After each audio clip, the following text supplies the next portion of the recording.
Վերջին 2 տարում Եվրամիության կողմից Հայաստանի մասնավոր հատվածում իրականացված ներդրումները գերազանցել են 400 միլիոն եվրոն, հայտարարել է Հայաստանում Եվրամիության դեսպան Վասիլիս Մարագոսը։ Այս ներդրումները դարձել են աջակցություն երկրի տնտեսական զարգացմանը եւ ուղղվել են մասնավորապես փոքր եւ միջին ձեռնարկություններին։ Միայն 2024-ին Եվրամիության աջակցությամբ իրականացվող ծրագրերը նպաստել են ավելի քան 27,000 աշխատատեղերի ստեղծմանը։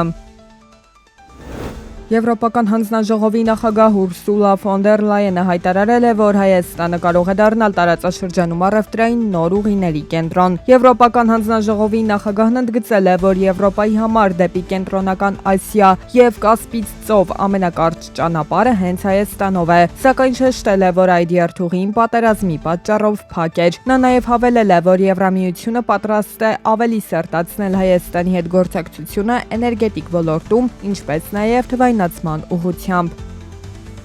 Հայաստանը հետաքրքրված է Արաբական Միացյալ Էմիրություններից բարձրորակ ապրանքների եւ առաջադեմ տեխնոլոգիաների ներկրմամբ։ Այս մասին Հայաստանում Արաբական Միացյալ Էմիրությունների դեսպանին հայտնել է էկոնոմիկայի նախարար Գևորգ Պապոյանը։ Հայաստանը բաց է էմիրաթական ներդրումների համար լոգիստիկայի, ենթակառուցվածքների, վերականգնվող էներգետիկայի, զբոսաշրջության, բարձր տեխնոլոգիաների, գյուղատնտեսության, արդյունաբերության եւ այլ ոլորտներում։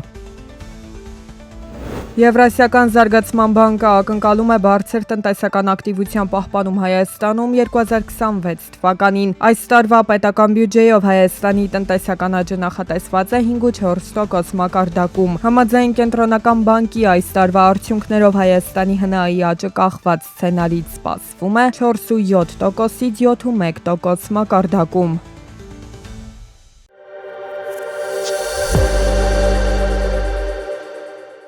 Եվրամիությունը կատարում է Միացյալ Նահանգների հետ առևտրային համաձայնագրով ստանձնած իր պարտավորությունները, սակայն եվրոպական ավտոմեքենաների նկատմամբ մաքսատուրքերի բարձրացման նման սպառնալիքների դեպքում Բրյուսելը պատրաստ է պաշտպանել իր շահերը։ Այս մասին հայտարարել են Եվրահանձնաժողովից։ Ըստ կառույցի Եվրամիությունը հանդես է գալիս հօգուտ տրանսատլանտյան հարաբերությունների կանխատեսելի եւ փոխշահավետ լինելուն։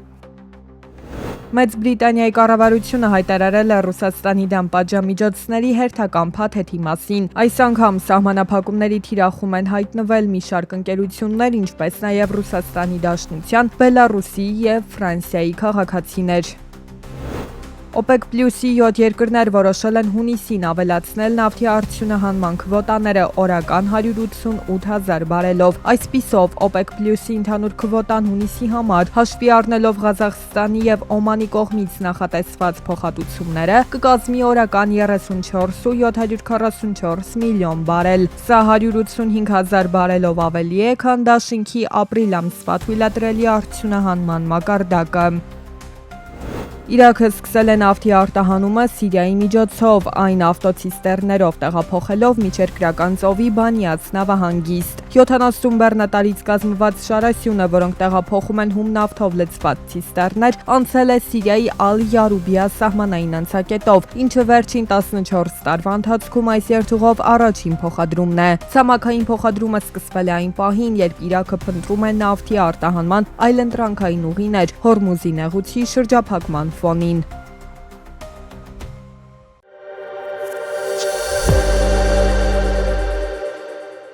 Մարտի սկզբից Իրանը փակեց Հորմուզի նեղուցը ու դրա տնտեսական ու էներգետիկ հետևանքները շարունակվում են մինչև այսօր եւ ինչպես փորձագետներն են կանխատեսում դեռ երկար ժամանակ կպահպանվեն։ Իրավիճակի շուտափույթ հանգուցալուծում չի կանխատեսում նաեւ Հայաստանի Հանրապետության Կենտրոնական բանկը ու իր որոշումները կայացնում է ըստ իրավիճակից բխող տարբեր սցենարների։ Հերթական անգամ Կենտրոնական բանկի խորհուրդը անփոփոխ է թողել վերաֆինանսավորման տոկոսադրույքը, այն սահմանելով 6.5% ու տարածաշրջանային նման անորոշության պայմաններում սա բավականին կայուն ցուցիչ է։ Մանավանդ այն դեպքում, երբ Հայաստանի գործընկեր երկրները նույնպես դեռևս չեն իջեցնում տոկոսադրույքները։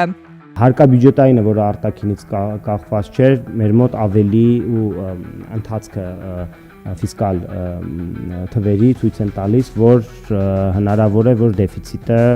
ավելի մեծ չլինի, քան նախատեսված, նույնիսկ կարող է ավելի փոքր լինել։ Իրանում պատերազմը հարված հասցրեց նաև դեպի արևելք զբոսաշրջային հոսքերին։ Դեռ պատերազմի մեկնարկին կանխատեսումներ կային, որ շատ զբոսաշրջիկներ իրենց ուղղությունը արևելյան երկրներից կարող են փոխել Հայաստան։ Վիճակագրական վերջին տվյալներն էլ փաստեցին, որ զբոսաշրջային հոսքերը դեպի մեր երկիր ավելացել են, որքան էլ տարօրինակ հնչի, տարածաշրջանի անկայուն վիճակը որոշակի դրական տեղաշարժեր է բերել Հայաստան։ Կապիտալի հետ կապված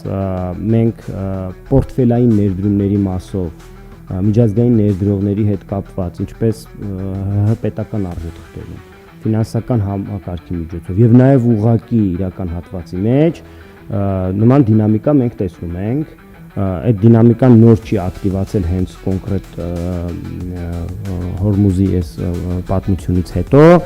բայց մեր ռիսկի հավելավճարը, որ մենք ասում ենք նպաստավոր ենք տեսնում, մենք տեսնում ենք, որ տոկոսադրույքների այս պայմաններում ներհոս կա,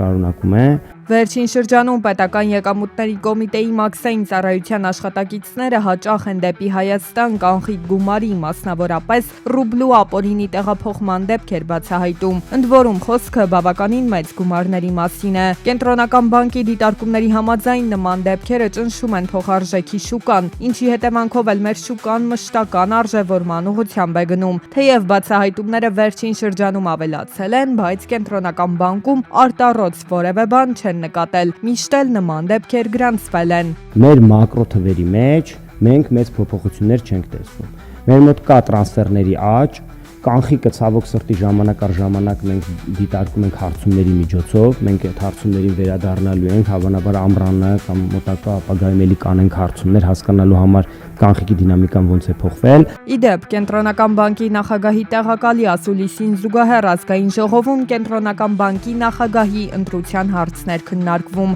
Ազգային ժողովի ֆինանսավարկային եւ բյուջետային հարցերի մշտական հանձնաժողովը կենտրոնական բանկի նախագահի պաշտոնի համար առաջադրել էր գործող նախագահ Մարտին Գալստյանի թեկնածությունը։ Նիստի արդյունքներով Մարտին Գալստյանը վերընտրվեց կենտրոնական բանկի նախագահի պաշտոնում։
Պետական եկամուտների կոմիտեի նախագահ Էդուարդ Հակոբյանի գլխավորությամբ քննարկվել են հարկային բարեփոխումների ընթացքն ու կարգապահության բարելավման առաջնահերթությունները։ Արձանագրվել է հարկային կարգապահության էական աճ խոշոր հարկ վճարողների եւ կահույքի արտադրության ոլորտում, ինչը հանգեցրել է եկամուտների եւ գրանցված աշխատողների թվաքանակի ավելացմանը։ Պետնախագահը կարևորել է միջազգային փորձի կիրառումը հարկային մարմնի նկատմամբ վստահության ամրապնդման եւ կամավոր կարգապահության մշակույթ ձևավորելու համար։